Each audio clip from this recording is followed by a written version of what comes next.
Today I'm just forced to make 2 videos again. We're going to talk about Africa as a continent. I hate brutal truth videos because they're extremely controversial and subjective, right? Africans did not believe in writing, they believed in drawing and making artistic sculptures just to define their spirituality and their purpose. Colonialism is still on. Africans are still deemed as inferior. With that being said, our divinity, our spirituality and wellness had to be put on hold, and we invested all of our income to weapons. We're behind everything. We're trying to keep up. We're playing catch up.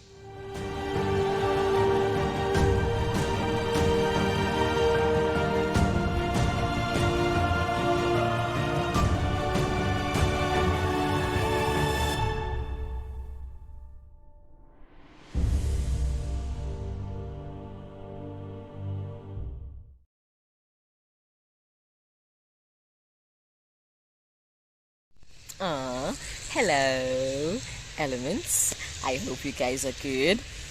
Today I'm just forced to make 2 videos again. So yes, it's the same day. It's the same Friday. Again, to those who have just joined the Element family, I humbly welcome you. I address controversial matters of life, which people are extremely naive to address, but then I address them truthfully and faithfully without sugarcoating anything. Today's truth might be your truth, and tomorrow's truth might be what you hate. Today I might be your friend, and tomorrow I might be your enemy, because my truth is my truth and your truth is your truth. We can never have the same truth because we're 2 different people and we're entitled to our separate opinions. So yes, we're going to talk about Africa as a continent. I hate brutal truth videos because they're extremely controversial and subjective, right? But then, if not me, then who is going to address them, right? Okay, let's start from the beginning. When I talk about Africa, it will always go back to colonialism and slavery, right? So today, let's take it before that, before colonialism and slavery.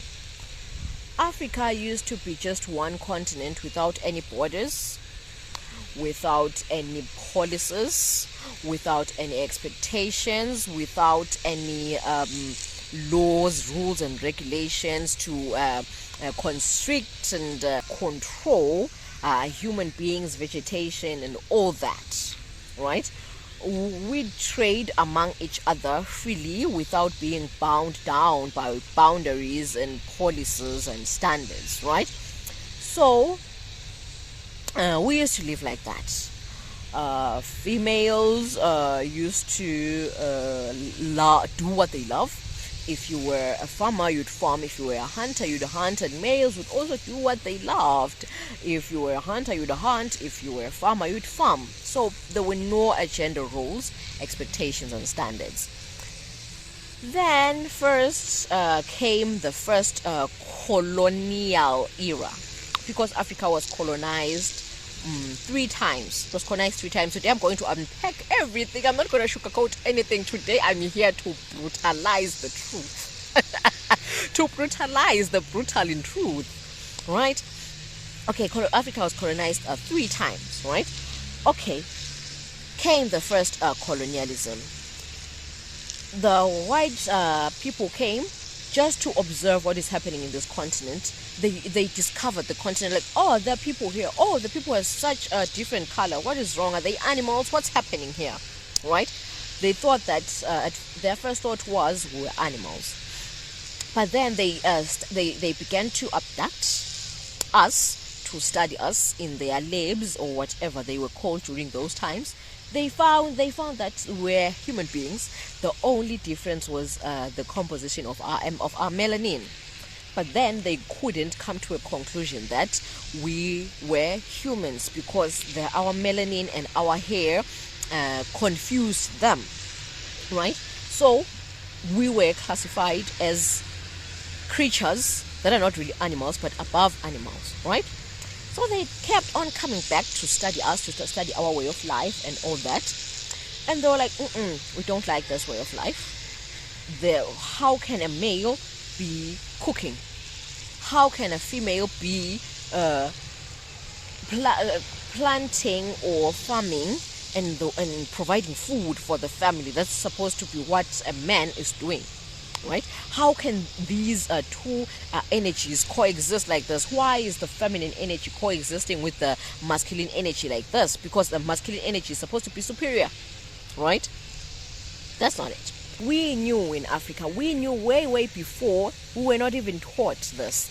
We knew that the masculine and the feminine energy should compensate or work hand in hand equally. Nobody should be superior, nobody should be inferior. They should work hand in hand to produce adequate amount of energy, to produce divine, unified energy, right? But then they came and were like, no, this is not how it's supposed to be done. This is how it's supposed to be done. So they tried to change us. But then since Africans were people with kind heart and accepting and willing to learn, that's how they had this ancient civilization, because they were willing to learn from either people from outside and from the spiritual realm. They were willing to learn. They were so open and receiving, right? So when these people came and taught them this, they were first skeptic, but then they accepted it, right? And then they started taking it up. So these people now started to realize that, these animals are actually foolish and receiving. You know what? Let's trick them into going to work for us, right? So that's when slavery came in. They took African people from the African continent into their continent to actually work for them. They told them that if you work for me, I will give you this in return. There were things that they had which we did not have. So in means to barter, what they did, they say, give us labor, give us a human being, a semi-human being, then we'd give you this resource or this food item in return as means to barter, right? So that's how we used to barter. Spoiler alert for another video. That's why most Africans believe that in order to have something, you need to sacrifice. Literally, human sacrifice or blood sacrifice is not a thing. It's just what our genes were evolved into, that you need to sacrifice something which is a living thing in order for you to gain something else, especially money. But then we're not there today. I'm just saying that that's how it came about. That's how slavery came about. Then they actually took people in Africa for free labor in their continents, so that they can give us what we feel like we lack, right? So that's how bartering came about. And then as time went by, the second colonialism came about. They realized that we have minerals in our country. We knew about them, but then we just treasured them as our minerals. We did not want to use them to make these sculptures like statues and money and all these bling blings. We just appreciated them as living organisms, as souls, as gifts to the land. Right? We appreciated minerals like that. We did not see them as valuable things to make glorious artifacts and sculptures from them. Right? So they realized that we have these minerals, and then they colonized us. They took African land, they came together and decided that, okay, since it's like this, you will take, let me give them names. The Green Empire will take this portion of Africa. So they came together in a meeting sort of thing called the Benin Conference. They came together in that conference, placed the map of Africa We didn't even realize that we had a map. As Africans, we didn't demarcate things. We just appreciated the land as it was, without any demarcations, without any structures and lines, borders drawn around. We just appreciated land as it was, right? So they had that map and then demarcated it according to: green, take this one; brown will take this section; orange will take this section; red will take this section, right? So they came to attack, guns blazing. We didn't have weapons because we didn't believe in war. Our perception of war was to correct or to unite. We didn't fight because we wanted to overcome or take somebody else's possession. We went to war to correct a certain misalignment in our communities. Right. So they came, guns blazing. They took over the land, stealing artifacts and gods, right? And drawings and holy sculptures and art from these nations, taking them to put them in their museums just as trophies to display what they've conquered, that they fought and won. But what kind of war was it? Coming to unarmed people and taking what was theirs, including their spiritual artifacts, and literally stealing them and taking them to your places and placing them in what you call museums as trophies. That is bullying. After the second colonialism, African people, became extremely angry. Then they started having war among tribes just to conquer, right? Because, listen to this, let me make an example. You notice victims of abuse. Let me say a person is physically abused, right? When that person has been abused over time, they actually they project their anger onto somebody else. They make somebody else their victim. You'd find that they're bullying or attacking somebody they feel like is superior to them. Then they take out or they project their anger and abuse onto that person. So after the second colonialism, that's what happened.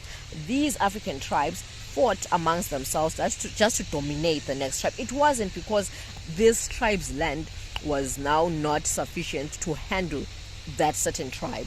They just wanted to do it just for power, right? They now wanted to do it just to project these abuse, this symptom, this anger onto the next clan. So they actually selected their prey according to strength and power. So they'd select them, they'd be like, okay, that one's weak, let's attack those ones. And then when they won, that's when they felt glorified and powerful, and they actually felt cleansed of this humiliation brought to them by their colonizers, right?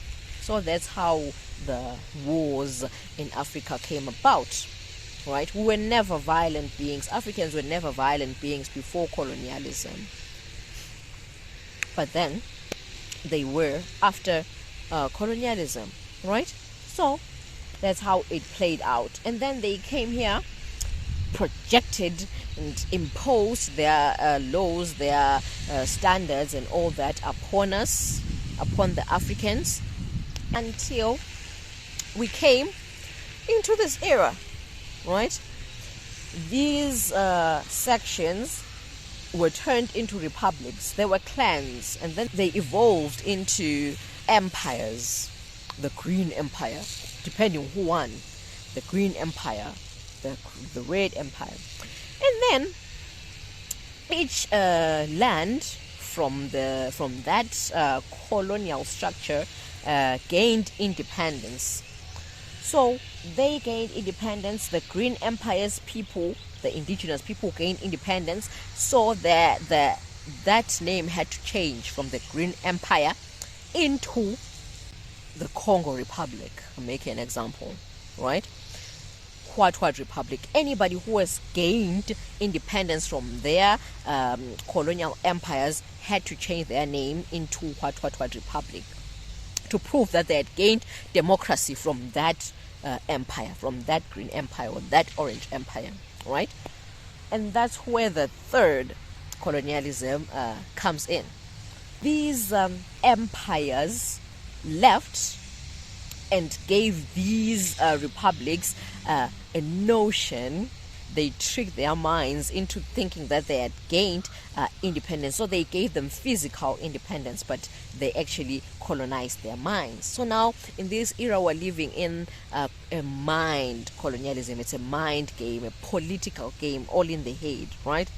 So they gave them physical independence, but not mental and emotional independence. These rules and regulations, they go about, they abide, the policies they're given, they comply to, are actually made from the same people who colonized them. So that's not independence, it's not democracy, right? It's just physical independence. But then all these rules and regulations Africa is still living under is not formulated in their immediate jurisdiction. Political powers do not lie in their hands.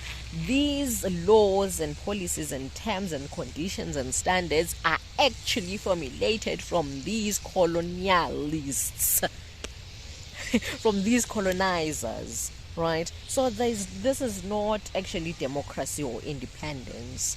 It's just physical freedom, right? So with that being said, I was watching a video. It's called I'll just add the, I've forgotten what it's called. It's what show? It's a show. I'll add it there. That's the one. I was watching its episode. I'll add the link of the episode too. It's a really dynamic episode. It's really deep. So it's apparently these colonizers, when they came here to colonize, they stole artifacts, spiritual structures and artifacts, art and ancient history. That's how the Africans lost their history, because most of these things that were written down were taken, and then these tribes could not follow or go back to analyze what their past people did. They lost spirituality, they lost their past and all that, because Africans did not believe in writing. They believed in drawing and making artistic sculptures just to define their spirituality and their purpose. So taking these things means that you're taking spirituality, taking their divinity and their purpose and their past, erasing their past. So these things, now that we are free,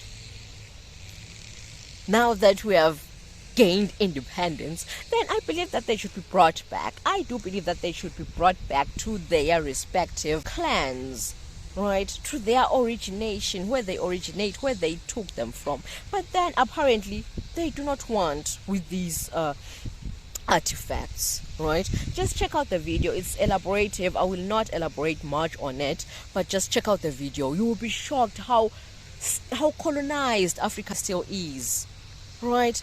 But then that's what I was here to say, that colonialism still is still on, right? Africans are still deemed as inferior. A lot of things, a lot of laws and standards, and a lot of things, a lot is happening. I just realized that even with cars, the cars we get in Africa are not the make that the European countries get. That we have different makes, and the standards, our standards are a bit low. And the excuse to this is that, your standards are a bit low because we feel like you will not afford this service when the standard is in line with our standards. So we're making the standard a bit lower so that you guys can afford the service, right? I'm making examples of cars. Imagine what else is below standards Africa is receiving just because they cannot afford it. But how did we even get to not affording certain services when we're such a great continent, when we're such a godly continent, we're such a powerful continent? What happened? That's what happened. When they came to attack, to colonize, they came guns blazing. Africa didn't have guns. Africa didn't have anything. So they put all their resources in making weapons, in buying weapons from places like Russia. They had to put development on hold to invest in weapons, right? These colonizers had invested in weapons for years and years, which means that they were able to put aside 50% of their income to invest in weapons, 50% of their income to invest in education, in development, in everything. So they were able to make an income and actually divide it into certain investments, including weapons. We had income, and what we did on income was evolve and improve in our spirituality and wellness and physical wellness. Our income was to improve and evolve in wellness, overall wellness, spiritually and otherwise, right? So African development wasn't the same as European development, right? So when they came guns blazing, we did not have the concept of war in our heads. So we didn't invest in guns, right? So now that we have a situation at hand, we had to act fast. So we had to use all of our income into investing in weapons, putting on hold development, putting on hold spiritual upliftment, putting on hold everything we lived for. With that being said, our divinity, our spirituality and wellness had to be put on hold, and we invested all of our income to weapons. So now, with all our income gone, them winning, the colonizers winning, we had to now abide to their rules and regulations and standards, which meant that we now have to develop structures. We have to have structures. We have to have education. We have to have this and that. Now we have to start anew. We have to do things that were secondary to us. Education wasn't in this line of their education. We had education, but then it wasn't this type of education, right? Now we have to invest in this to keep up with them. Now we have to start industries to keep up with them. Now, see, so now the income is being invested in things that we never had. So we have to start from square one when they are already in square 100, right? Right? So now we're behind. We're behind in everything. We're behind in everything. We're trying to keep up. We're playing catch up, right? Spirituality, divinity, and wellness, nope. Forget about that. That is not civilization. Civilization is having industry. Civilization is having formal education, going through preschool, going through primary, going through high school and varsity, and until you're able to be a hunter, until you're able to survive.